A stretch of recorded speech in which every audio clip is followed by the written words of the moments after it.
के अच्छे भविष्य की कामना करते हैं। आगे जो कुंडली है वो है 104 नंबर, और 104 नंबर की कुंडली जो है उनका जन्म है 16 जून 2004।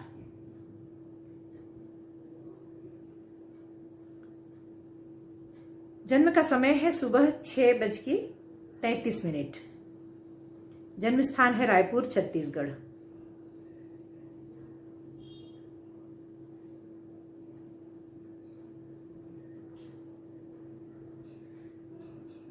आपका प्रश्न है कि दरअसल ये उनके पेरेंट्स ने पूछा है, उनके बच्चे के लिए ये प्रश्न है, और उन्होंने कहा है कि ये पढ़ाई में ध्यान नहीं देता और दूसरा कि कुछ भी बात नहीं सुनता, मतलब पेरेंट्स की बात नहीं मानता और थोड़ा सा जिद्दी है। तो इसे सारी चीजें ठीक करने के लिए इसके लिए क्या उपाय किए जाएं। तो बता दूं कि इनका मिथुन लग्न है और राशि इनकी है वृषभ। चंद्रमा 12वें भाव में चले गए हैं और जो इनका राशि का स्वामी, लग्न का जो लॉर्ड है बुध, वो भी 12वें भाव में चला गया है।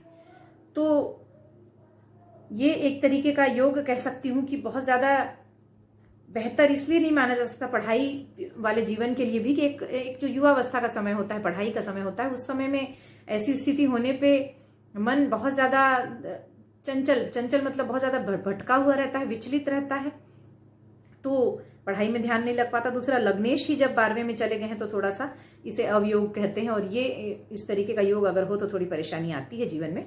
तो इसके लिए सबसे पहले तो ये करना चाहिए कि अपने लग्न को मजबूत करने की स्थिति होना चाहिए। इनके लिए सबसे पहले ये कहना चाहूंगी कि गणेश जी की उपासना करें। वो नहीं करता है तो उनकी माँ या पिता उनके लिए संकल्प लेके कर सकते हैं, तो संकल्प लें और इनके लिए शुरू कर दें। अगर वो खुद मानता है कुंडली को और करना चाहता है तो उसे खुद करने दें, उसे ये बताएं कि आपके लिए ये ठीक है। और दूसरा, अगर पूजा वगैरह नहीं करता है या दिक्कत है गणेश पूजा रोज करने में, तो एक ओनेक्स उसे भी बुधवार को पहना दें, छोटी वाली उंगली में सुबह 6 से 7 के बीच में बुधवार को ओनेक्स चांदी में बनवाकर पहना दें। और अगर सब कुछ ठीक रहता है, आगे उससे लाभ होता है, तो फिर सोने में बनवा के पहन सकते हैं, थोड़ी सी बड़ी उम्र हो जाए तो। लेकिन ये लाइफ टाइम पहना जा सकता है ये रत्न। इसके लिए एक चीज और कहना चाहूंगी कि चूंकि लग्न में सूर्य है, ये बुद्धि में कहीं भी कम नहीं है, लेकिन बुद्धि का उपयोग फिलहाल नहीं कर पा रहा है कुछ ग्रह योगों की वजह से। तो इसे सूर्योदय के समय उठने के लिए प्रेरित करें। अगर ये दिन को उठ जाता है, सुबह जल्दी उठ जाता है, मतलब सुबह उठते ही, दिन निकलते ही अगर उठ जाता है, तो इससे बहुत लाभ होगा। और इसे ये बात बताएं कि इससे इसकी बहुत सारी चीजें ठीक होंगी। साथ में एक काम और करें कि जब ये सुबह उठ जाता है समय पे, तो बटुक भैरव स्रोत लगा दें आप कहीं पर, अपने जो भी आपके मोबाइल में या कहीं पर भी। तो ये इसके कानों में पड़ता रहेगा तो इसका चिड़चिड़ापन दूर होगा, और जो इसकी वजह से आपसी आप लोगों की कलह होती वो नहीं होगी। एक चीज और दिख रही है कि पिता पुत्र में नहीं बनेगी, मतलब इसकी अपने पिता से कैसे मतभेद होंगे। तो इसके लिए भी इसका सुबह जल्दी उठना जरूरी है, सूर्य की उपासना करना जरूरी है। सूर्य को अगर ये अर्घ्य देता है तो बहुत अच्छा होगा। इसे प्रेरित करने की बस जरूरत पड़ेगी। चूंकि चंद्रमा भी 12वें भाव है, इसलिए कह सकती हूँ कि माता पिता दोनों की बात ही ये नहीं मानता है, ऐसा लगता है। तो इसके लिए कोशिश करें कि शिव पूजा भी करते रहें, तो इससे कम से कम इनके चंद्रमा भी ठीक रहेंगे। और चंद्रमा और सूर्य को अगर आप ठीक कर लेते हैं तो बहुत सारी चीजें कुंडली की ठीक हो जाएंगी। एक चीज और है कि एक स्पष्ट कालसर्प दोष दिख रहा है। हाँ बिल्कुल, कालसर्प दोष स्पष्ट ही दिख रहा है ये इसमें। और इसके लिए एक छोटा सा उपाय कर लें कि एक कांसे का कटोरा नया खरीद लें, छोटा सा, किसी शनिवार शुक्रवार को खरीद लें, और शनिवार को आपको ये उपाय करना है। तो कांसे का कटोरा लें, सुबह सुबह उसमें आप, उसकी माँ है अगर तो आप उसे बना लें, कटोरा ले, धो लें उसे, और उसके बाद फिर गेहूं का आटा जो घर पे होता है, गेहूं के आटे को घी में सेक कर जो एक हलवा बनाते हैं हम लोग शक्कर डाल के, तो उस तरीके से हलवा बना लें। और वो हलवा उसमें पूरा का पूरा भर दें, थोड़ा सा बनाएं जितना उसमें पूरा समा जाए। अगर बच जाता है तो गाय को खिला सकते हैं। और वो पूरा भरकर उसमें एक दिन पहले एक चीज और खरीद ले। जब कांसे का कटोरा आप खरीदने जाएं तो आप सुनार के पास आप जाएं और उनसे कहें कि चांदी के नाग नागिन का जोड़ा आपको एक दे दे।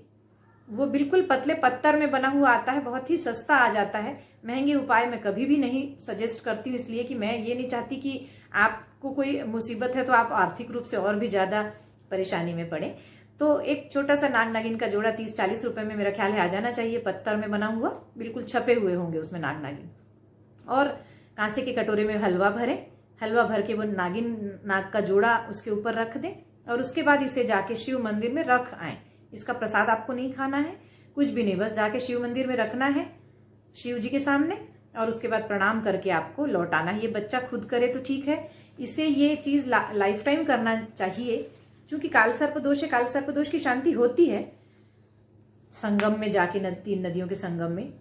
लेकिन मैं सोचती हूं कि अगर ये खुद ये वाला उपाय कर लिया जाए तो काल सर्प दोष की शांति आप जब तक नहीं भी कराते हैं तो कोई परेशानी नहीं है। इसलिए कि ये सारी चीजें, मैं कर्मकांड की बात नहीं कर रही हूँ, वो सब आपकी श्रद्धा की बात है, आप कर सकते हैं। लेकिन अगर न करना चाहें तो बिल्कुल भी ऐसा नहीं है कि उसके जो दोष हैं उसके लिए आप कोई उपाय खुद से करें तो उसका लाभ नहीं मिलेगा। शिव उपासना लाइफ टाइम करें। ये वाला जो उपाय कांसे वाला मैंने बताया, इसे अगर साल में एक बार करते हैं अपने जन्मदिवस के दिन तो भी आपको साल भर शांति रहेगी। आपके साल भर काम बनेंगे, रुके हुए काम जो बार बार अटकते होंगे काम, तो वैसा नहीं होगा। तो 2-3 योग जो इसकी कुंडली में दिख रहे हैं, इसके लिए शिव उपासना सबसे पहले, सूर्य का जो मैंने बताया वो करें और बुध का एक रत्न पहन ले। इसके बाद जो कुंडली है वो है 105 नंबर की और उनका जन्म है 30 दिसंबर 1997।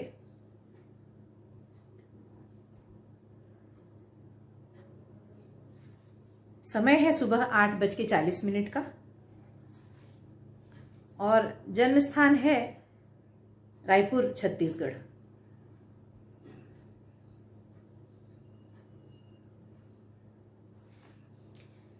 इनका प्रश्न है कि शादी कब होगी और सरकारी नौकरी के योग हैं या नहीं है।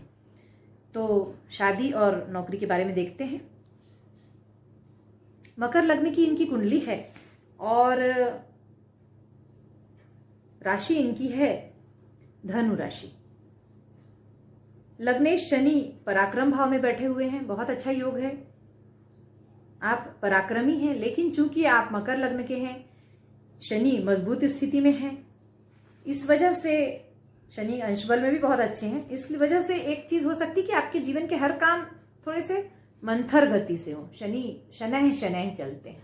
लेकिन एक चीज ध्यान में रखिए कि आपको जीवन की शुरुआत में भले ही संघर्ष होगा, लेकिन आपके जीवन का जो बाद का भाग है, 36 साल के बाद कह सकती हूँ, वो बहुत ही अच्छा, उसके बाद का पूरी लाइफ आपको जो संघर्ष इधर मिला है उसका रिवॉर्ड मिलेगा। लेकिन एक चीज का ध्यान रखिए कि इस संघर्ष के दौरान अपना चरित्र, अपने कर्म, अपना आत्मबल, अपना धर्म बिल्कुल भी न भूलें। धर्म से अर्थ यहाँ पे कहूंगी कि आप छात्र हैं अगर, तो आपको अपना धर्म याद रखना चाहिए कि आपको विद्यार्जन करना है ध्यान से।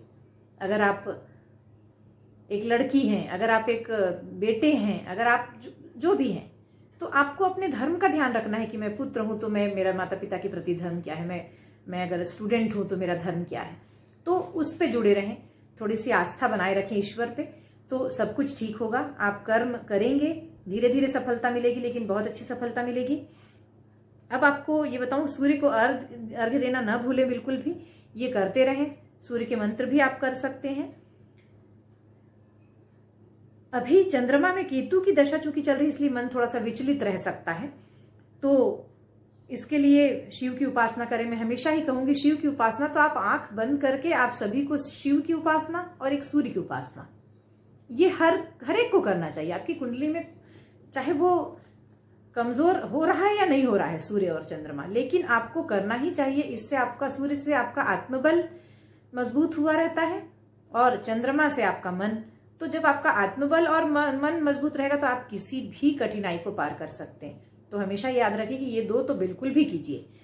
तो शिव की उपासना करें मुझे ऐसा लग रहा है कि अक्टूबर 2021 में शादी का योग बन रहा है और 4 जून 23 तक ये समय है। मतलब इस बीच में 21 से 22, 23 यानी ये लगभग 2-2.5 साल का जो पीरियड है, इस बीच में बहुत प्रबल योग बन रहे हैं, कोशिशों से होगा। और ये बिल्कुल भी स्पष्ट दिख रहा है कि इस बीच में हो ही जाएगा, थोड़ा सा बस कोशिशों की जरूरत है। आप मांगलिक हैं, इसलिए मांगलिक व्यक्ति से ही विवाह आपका होना चाहिए, वो ध्यान में रखें।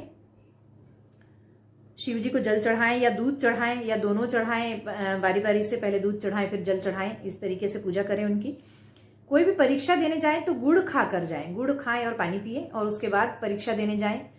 गुड़ रोज ही खाएं, सूर्य को अर्घ्य दें, तो आपकी सरकारी नौकरी के भी योग मुझे दिख रहे हैं और इसी दौरान दिख रहे हैं। ये 21 से 23 के बीच ही, 2021 जो अक्टूबर आ रहा है उसके से लेके 23 तक में।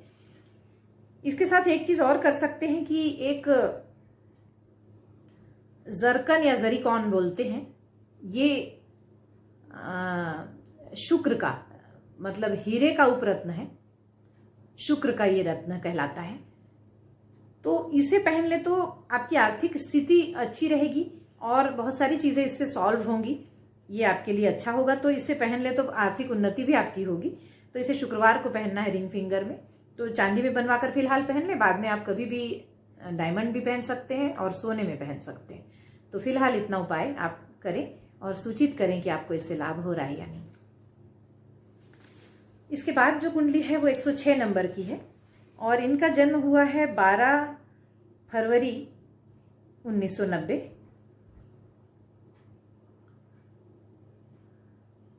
शाम को 6:46 पे।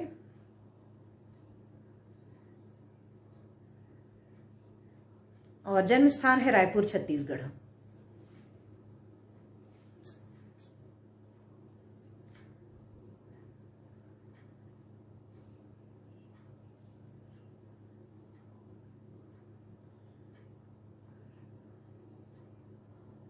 आपका प्रश्न शादी को लेकर है और लेकिन शादी के अलावा भी मैं बहुत कुछ बताना चाहूंगी इस कुंडली में। मुझे जो दिख रहा है वो जल्दी से, सबसे पहले ये कि आपके जो चंद्रमा हैं, सबसे पहले ये बताऊं कि वो केमद्रुम योग से ग्रसित हैं। इसका मतलब है कि चंद्रमा के जब आजू बाजू में कोई ग्रह नहीं होते, अगले घर और पिछले घर में कोई ग्रह नहीं बैठे होते, तो चंद्रमा अकेला होता है और ऐसी स्थिति में केमद्रुम योग कहलाता है ये। इस योग के कुछ दुष्प्रभाव हैं और डराने की बात नहीं है, लेकिन इस योग, अगर ये योग है आपकी कुंडली में, विष योग है, अगर मान लीजिए शनि चंद्रमा साथ में बैठे हैं या चंद्रमा अकेले हैं, आजू बाजू में कोई ग्रह नहीं है, तो केमद्रुम योग हुआ। तो इस तरीके के योग में आपको बहुत भारी नुकसान उठाना पड़ सकता है। अब वो जिस ग्रह में बैठे हैं, उस ग्रह जिस घर में बैठे हैं, जिस भाव में बैठे हैं, उस ग्रह के अनुसार उठाना पड़ सकता है, मतलब जिस राशि में बैठे हैं। तो आपके जैसे यहाँ पर धन भाव में बैठे हैं चंद्रमा और उनके आजू बाजू में जो ग्रह भाव है वो खाली है, चूंकि इसलिए करके ये चूंकि धन भाव में बैठे हैं, तो धन का एक कह सकती हूं कि भारी नुकसान कभी हो सकता है कि बिल्कुल आप जीरो पे आ जाएं। दूसरा, वाणी के मामले में ये हो सकता है कि आपकी वाणी से आपको नुकसान होता रहे। और तीसरा, चूंकि ये जिस राशि में बैठे हैं तो वहां वो बुध की राशि है, तो ये हो सकता है कि आपको ज्ञान के मामले में, आपके बुध चूंकि ज्ञान के कारक हैं, तो ज्ञान के मामले में आपको नुकसान हो सकता है। तो इसलिए करके ध्यान रखें कि ये केमद्रुम योग के लिए आप हमेशा शिव जी की उपासना करते रहें, शिव जी को जल चढ़ाएं, शिव जी को। और विवाह के लिए बताना चाहूंगी अब कि विवाह का आपका जो योग है वो 2 फरवरी 2022 से शुरू हो रहा है अभी, और फरवरी 2023 तक, मतलब लगभग 1 साल का पीरियड है जिसमें कोशिशें करने पे आपका विवाह हो जाएगा। विवाह जो सप्तमेश है वो आपके शनि है, चूंकि इसलिए थोड़ा सा विवाह में विलंब हो रहा है। तो इसके लिए शिव जी को हल्दी डालकर, मतलब जल में हल्दी डालें पहले और उसके बाद शिव जी को उसका अभिषेक करें, शिव जी को वो जल चढ़ाएं हल्दी वाला, तो उससे आपको बहुत जल्दी विवाह भी होगा। और दूसरा ये कि शिव जी की उपासना भी हो जाएगी, तो आपको लाभ होगा। या ये कर लें कि कम से कम गुरुवार को आप हल्दी वाला जल चढ़ाएं और बाकी दिन आप सिर्फ दूध से और जल से अभिषेक करें, तो आपको ये सिर्फ एक शिव उपासना से ही आपको बहुत सारी चीजें ठीक होंगी। यानी कि केमद्रुम दोष ठीक होगा, आपके विवाह का भी उसमें उपाय हो जाएगा। तो शिव जी की उपासना हमेशा ही करते रहें, क्योंकि ये केमद्रुम दोष थोड़ा सा नकारात्मक बनाता है, बेचैन करता है, मन विचलित रहता है। तो ये सारी चीजें ठीक होगी। अभी आपके राहु में केतु का अंतर चल रहा है, राहु की महादशा में केतु का अंतर। आपको एक चीज और बताना चाहूंगी जो आपने नहीं पूछी, लेकिन मुझे ये दिख रही है कि किसी से अगर प्रेम भी हो, या आपको ऐसा लगे कि आपको हो सकता है आगे जाके ऐसी स्थिति हो कि आपको ऐसा लग रहा है कि प्रेम विवाह करने योग्य स्थिति है, तो कुंडली मिलाकर विवाह करें तो अच्छा होगा, वरना धोखा हो सकता है। थोड़ा सा ध्यान रखेंगे इस बारे में। और इसके लिए देवी के मंदिर में रुई की बत्ती का दान करें शुक्रवार को, तो आपको लाभ होगा। बस बाकी तो इतना बस ध्यान रखें कि एक कह सकती हूँ कि राहु के दशा की वजह से अगर पेट में दर्द जैसी कोई समस्या हो रही हो, मतलब कि ये कह सकती हूँ कि लड़कियों को अक्सर हो जाता है कि उन्हें परेशानी होती है अगर पीरियड्स के समय में यूट्रस में कोई सिस्ट हो गया है या कोई, तो राहु की दशा में वो थोड़ा सा दिक्कत होती है उसमें। तो थोड़ा सा चेक करवा लें खुद को। और एक काम कर सकते हैं कि जो जौ आता है जिससे हवन वगैरह करते हैं, जौ आप सभी जानते होंगे, तो थोड़ा सा एक मुट्ठी जौ लेके शनिवार को अपने सिर से 7 बार एंटी क्लॉकवाइज घुमाकर उसे नदी में प्रवाहित कर दें। बहते जल में प्रवाहित करना, इतना ध्यान रखें। तो जौ को आप इस तरीके से प्रवाहित कर देंगे तो आपके राहु शांत रहेंगे और राहु से रिलेटेड जो परेशानियां होती हैं शारीरिक, वो भी नहीं होगी और राहु की दशा अच्छे से निकल जाएगी। बाकी कोई तरीके की परेशानी मुझे नहीं दिख रही। उपाय करें और फिर सूचित करें कि आपको इससे लाभ हो रहा है या नहीं।